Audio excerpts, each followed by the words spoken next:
Amazing grace is what you need if you're poor.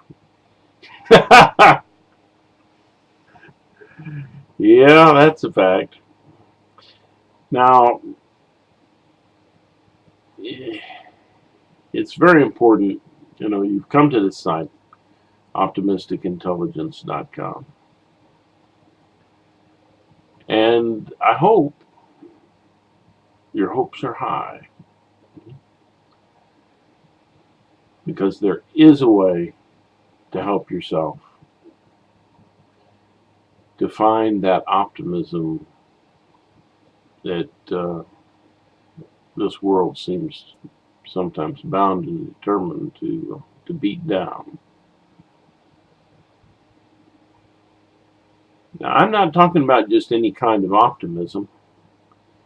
I am talking about the kind of optimism that is just the desire to live and to enjoy life.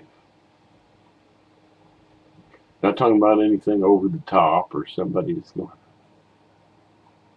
hey, I'm optimistic today. If it's fake, it just isn't real optimism. It's not, and by saying optimistic intelligence, I'm not saying intelligent optimism, which I've seen out there, which is basically intelligent ways to get yourself to smile. I found out that I can, if I curl up the corners of my mouth. Nah, that ain't going to get it. That's short term, and you have these people, oh, we're going to help your business, and how are you going to help somebody's business with a lot of fake smiles? Lasts as long as the seminar. Maybe 2 or 3 days later, look, it takes harder work than that. If you're in business, you ought to understand that. All right? And it's very important that your workers be virtuous ones. That doesn't mean just smiling about everything. That doesn't mean believing, in an over the top way about, what you can achieve. Huh? That gets in the way of so many different things that I can't, I could start listing them, but I'm sure you can think of them for yourself. People's overinflated concept of what they can do can get your business in a whole lot of trouble.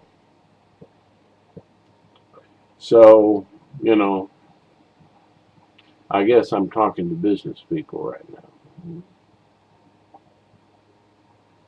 Well, you've come to the right place if you're talking to me. This is the right place to come to. Because the kind of optimism I'm talking about is something that makes you alive inside, because it gets in touch with the life inside you, not because it pastes a smile on. That's good for clowning, I suppose. But that isn't very deep. That's like makeup. There's only so much makeup can do, even in the movies. So what I think you should be thinking about is plain and simple. How do I get my people to be more virtuous?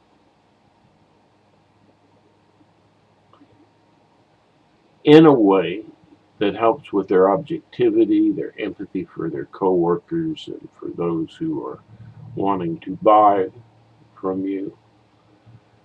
All your customers of various sorts, your trading partners. And how do you get them to be more creative? These are virtues, okay? Creativity is what supports the virtue of art. Empathy, the virtue of goodness.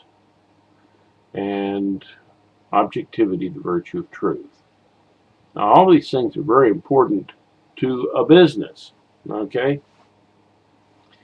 It's also very important in any organization. And why does it promote optimism? Because these are realistic ways of answering needs. And when needs are well answered, you have optimism. And when you find out you can answer your needs fairly well by developing these abilities and using them, the optimism grows, becomes more stable. And then that kind of optimism can do you some good. But as I say, it has to be virtuous optimism. So what's wrong with spirituality? Nothing. That's one. Uh, a lot of people, oh, that's, that new age kind of crazy stuff he's talking. No, I'm sorry, that's not what I'm talking about. I'm talking about a practical line when it comes to spirituality, connecting to your virtues, which connects up to real abilities in your mind. And heavens to Betsy, that's what we need in the government and business and all through life.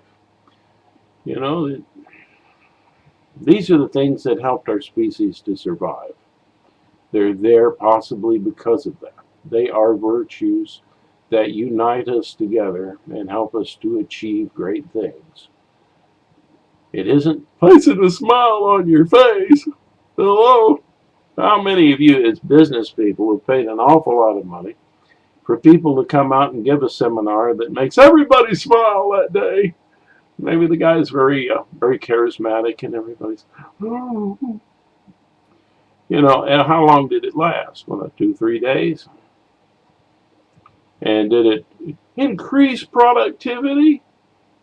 Probably not a whole heck of a lot. That's like,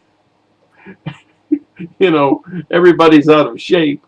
So you have somebody come over and they exercise enough to feel good, and then they leave, after getting people to do that, and then 3 or 4 days, everything's back to the way it was. You didn't change anything. What did you change? Think. What did you change? Nothing. What I'm talking about requires a bit of commitment, but it actually does change things. There are forms of self-talk, and by the way, that can help you with your hiring practices, because people who can't demonstrate self-talk in front of you in a way that gets in touch with their virtues probably are not people that you want to hire. And even if you think that's over the top, you can watch people if you do your own self-talk, and you can see what they're capable of and what their communication ability is in these areas. All right?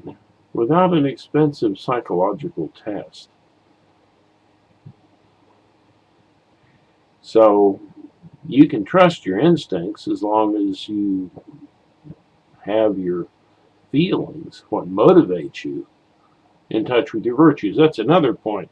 What good are virtues that you talk about? You have people come in and they sell you posters to put up on your wall telling people what kind of virtuous behavior they need to have. What kind of optimistic outlook do they need to have? Well, that doesn't do any good. It might cheer the place up a bit, and at least the sign's there every day. But better than the seminar. But sorry, no prize. You need to do better than that. How are you going to do better than that? Well, you need to communicate with caring, appropriate trust. Certain kinds of reflective abilities are very useful in caring. Some things are very useful in terms of trust, and that's what I teach. I'm Reverend David Mitchell Stowe, and I know what I'm talking about. Get in touch with me. I can help.